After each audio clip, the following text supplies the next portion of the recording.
minister has its challenges, but it also carries with it an honor that we sometimes forget in our rounds of business. An honor we should live up to. Yes, to be a minister's wife gives one a calling to live up to and to grow into.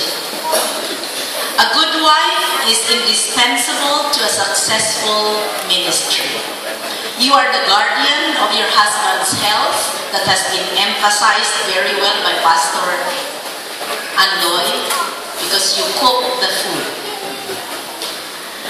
Therefore, take care of his sleeping habits, his food, his needs.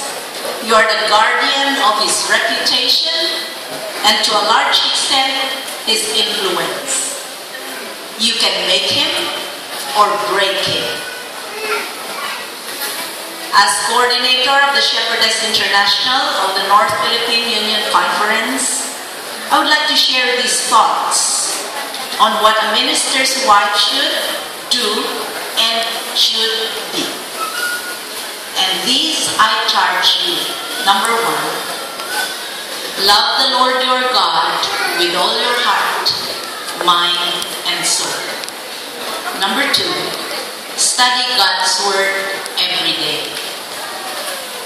Number 3, love and respect your husband at all times, and you will be loved and respected in return.